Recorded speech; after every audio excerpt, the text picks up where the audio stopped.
And we are back. It's your man Odell, aka Artbyodell, and I'm joined by my special guest. Let me give a brief introduction about it. It's a brother, a young man that hails from Albany, New York, made his way down here to Atlanta with the ideals and the pursuit to further his music career. More than just an artist, though, he is someone who is very active in mentoring, into helping young people and helping do some things, especially with the group M.O.S, Men of Standard. So definitely just take a minute. I want to help me join, welcome the man who actually made his way down to Atlanta at one point, looked up to the point to trying to, I think when you looked up Lecrae's church and everything, you were trying.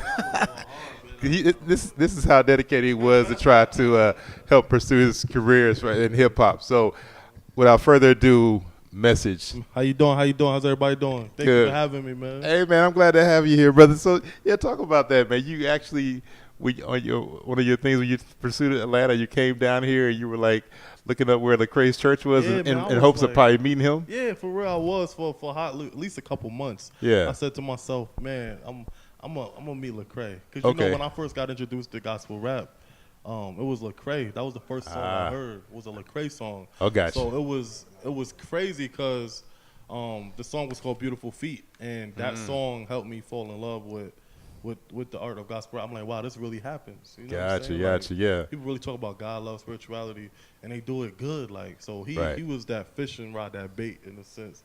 Yeah. So fast forward, I was 21, now I'm 29. I've been here so fast forward 5 years. Oh, okay, nice. Fast forward 5 years, I'm like, I'm going to Atlanta. Man, where's Lecrae at? What church you go to? This, that, and the third. Yeah, you know yeah. I mean? Well, also too, it's one of those things where, and a lot of people, just in life in general, you know, you put out in the universe like, hey, I want to run into this person, I want to meet this person. I do the same thing, whether it be an entertainer or somebody, an interviewer. You know, I said years ago I wanted to meet Sway, and it's funny because I met Sway at A3C on the Humble, and it's one of those things we had just got through hosting our stage at jforce.com stage. And my buddy came to me and he told me, he said, hey, man, stop what you're doing, man. He said, come with me. And I said, what are you doing? And I was like, he's like, no, drop your bag. I got your bag and everything. He's like, just go over to the side because Sway had popped up to the A3C and nobody had really noticed him yet. Okay. And so my friend saw him. And as soon as he saw it, he said, let me go get Odell. And then, like, I walk over to him. I started talking to him. And the next thing you know, it's like, you know, it's social media and everything. So it's all good. But speaking of music, right? What inspired you to really get in the studio and make music, and also too, what kind of inspired it from a faith-based standpoint to create your music as you're doing? Oh man, so I'm 29. I started writing when I was 9, 10 years old. Okay. At the time, and people always laugh when I say this, I was 9, 10. Bow Wow was on TV jumping around, man. Little Bow Wow. Ain't nothing wrong with that, man. And I thought that was dope. My brother also had put me on to introduce me to Wu-Tang Clan. Okay. This is like 99, 2000. Yeah. I got you know what I mean? Yeah. My pops had bought me that Timberland. You probably don't remember. Timberland and Magoo had an album. I remember Timberland and Magoo. Yeah, that was one of the first albums I had. Like Welcome to VA or something like that? I forget. I know they had it on white on the cover. Yeah, I think it's the blue background. I think it's something about VA, but yeah. Something, man. Well, you know, Magoo had that interesting voice. That you know what I mean? Like very catchy. Very catchy, very entertaining. Yeah, man. So I feel the hip hop at a young age, man. I wrote my first rhyme when I was like 9, going on 10 years old. Wow. And I haven't stopped writing since, man. Okay. I started getting in the booth when I was like 14, 15. Nice. I met some cats in high school who had a group, and they asked me to be a part of it. So you want to be a part of it? Wow. And I joined it, man. And I've been writing. I've been writing all my own stuff ever since, man. And yeah, we was 15. First time I stepped in the studios, I was 15 years old. That was a dope experience. So yeah, man. And so here's the thing too. So often when it comes to hip hop and when it comes to media in general, when they talk about hip hop, right, they'll look at it as something, as all these negative things. But we've seen yourself, myself included. I mean, even though I didn't really perform, just being a part of it and covering it. It's done so much to help, right? Yep. And so and then even from the standpoint with you. With the music you're creating from a faith-based standpoint, talk about how that, because like from outside, people might think like, well, why are you using hip-hop as a medium and you're supposed to be like quote-unquote Christian rapper or whatever like that. Like, what's you talk about that? Yeah, okay, so I was hip-hop first, like without the faith, without, you know what I mean? But I was I molded myself to what was popular.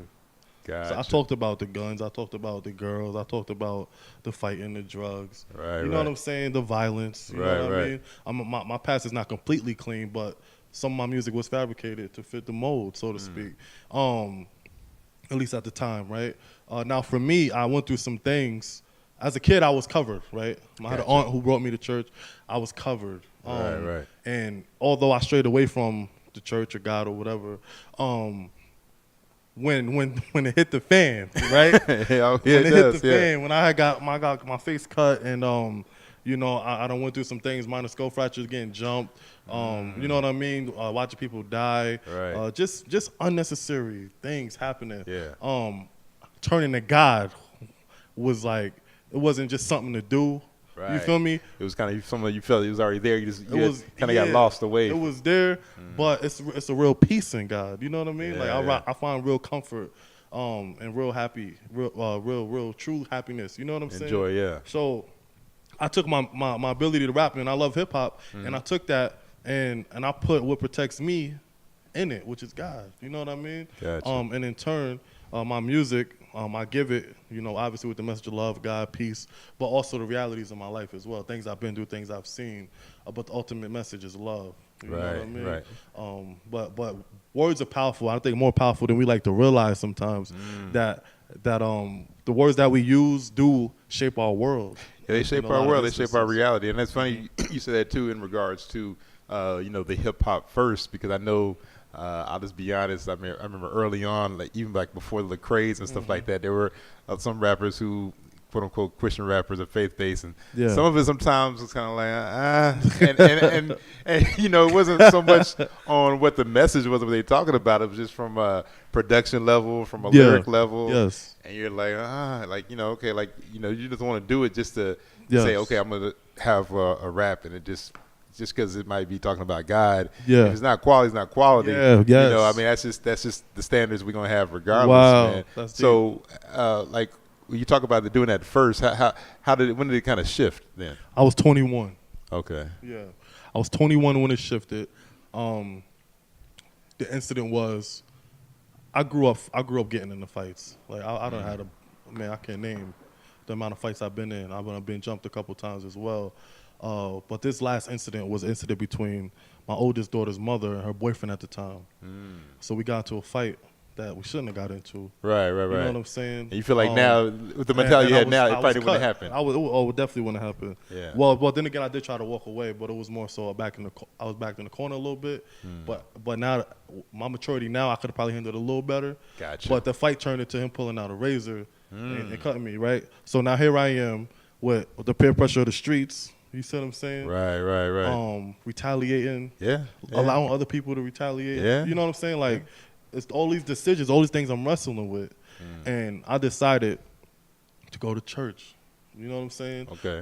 And when I went to church and I broke down everything that happened to the pastor, everything I was going through, he was like, you know, he knew, and that fact that I rap after a few weeks, then he put me on a Lecrae, Beautiful Feet. And then from there, I wrote my first a gospel or Christian rap track. But the transition for me, hip hop is what it is. It's just substance. It's a substance change. It's a content change. Right. So from your standpoint, like you said, you're still creating music. Yeah. And you're just like, okay, let me just change the content a little bit more. But it's still like I still got to work on having great lyrics. I still got to work on having good production, good music, all that kind of stuff. So that's great. I just want more people to realize that, because sometimes people think like, you're not liking it because it's Christian rap. But Lecrae has made music sometimes, like you said, it's not even necessarily you know about it being Christian. It's just good music. It's just good music. And good music is recognized, because sometimes it's like even sometimes hip hop you hear from overseas. Yes. With the you know, like MC Solar from France, it's like that. Yeah. But if it's good music, it's good music. You can't deny it. Country, rock, whatever. You can identify any genre of good music that's quality. This is how it's supposed to be done. And people, I have noticed that too. Some of us Christian rappers think, well, because it's about God, it's good. Right, exactly. It's not always. And I hate to be the one to burst the bubble or what have you. You know what I'm saying? And everybody's not gonna like my music either. I get that. Everybody's gonna have a critic. Exactly. it's levels to this. You know what I'm saying? Exactly. Because it's about God, don't make it good. Nah, because it's about chicks and women in the streets, and you think because you in the street or because you really from the street, don't make that good either. If you don't got it, you don't got it. But you can fine tune it. You know? Woo. That is true facts right there. Look, we're gonna take a quick break. When we come back, we're gonna talk about, like I said, stepping outside of just the music, but also what you're doing with what you have on your shirt right here, the Men of Standard. We're gonna definitely talk about that, and also, like I always do, finish the show with my last question about building great relationships and everything, and let the people know how they can contact you. Yes, so sir. Listen, this is your boy Odell. Here with Mehsij. We'll be right back. Holla.